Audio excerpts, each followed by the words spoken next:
And good morning. Welcome into another installment of Your Life Matters with clinical social worker Dr. Beth Plachetka from Safe Harbor Counseling and Dr. Beth Speaks.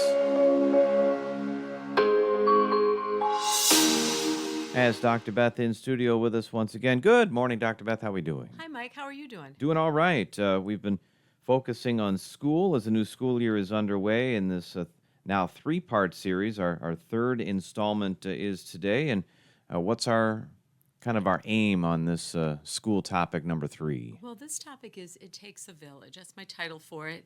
And I was thinking about it in relationship to a conversation I had with my parents at one point when the property taxes were due, as they are right now. We all know. My parents would say, hey, my taxes are too high and I don't use the schools. I don't think I need to pay that part. I'm like, that's not how it works. Yeah. But, because a large portion goes to schools, and, it is important to pay that.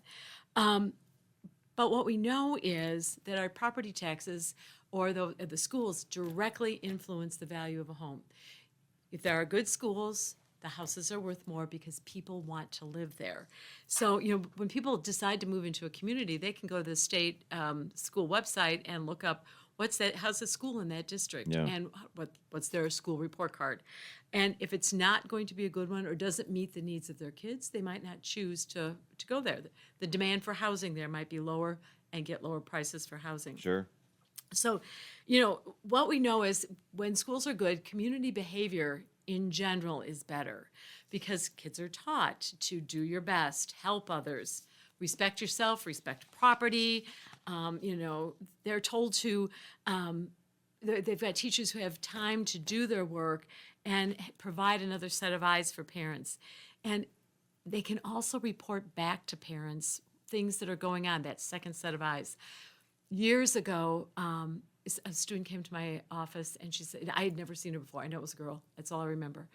She said, Miss Plachetka, my name was on the door. That's how she knew. And she said, I just want to tell you something. Named some kid who I'd never heard of, has drugs in his bedroom dresser drawer. I was like, okay, thank you. Yeah.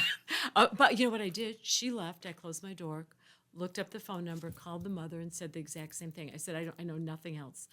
And the mom said, thank you. I found them 5 minutes before you got here. Wow.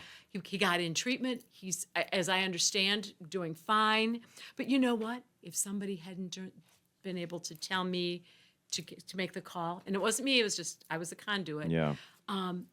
That poor kid, that poor family would have had all Sure. kinds of trouble. So what we want to do as teachers is put the situation in perspective, that it's manageable. There's a process to address it. If somebody's pregnant or, if there's alcohol or drugs or they're worried about something, it's not the end of the world. It's a blip in the road. It's a change, but we can put it in perspective and move on. Identify resources, provide consistent and non-invasive support. I never checked on that kid again. That would have been weird for him. He didn't know me, so that would have been weird. Right. Medical things and identity issues, that's a big one right now. We want to make sure that our kids get the support they need. So, it does take a village. We all need to pay our taxes.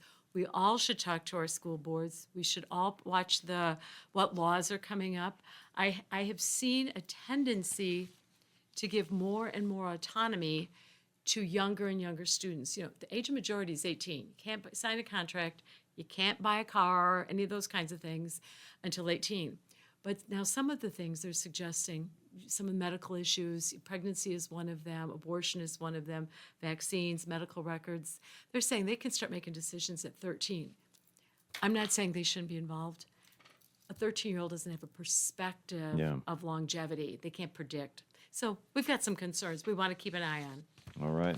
Good advice. All 3 weeks tied in with school as the new school year is here. You can find out more. You can listen to past shows. Maybe you missed one of the last couple on school or any of our previous shows. Go to safeharboril.com. You can get resources. You can hear past shows and more on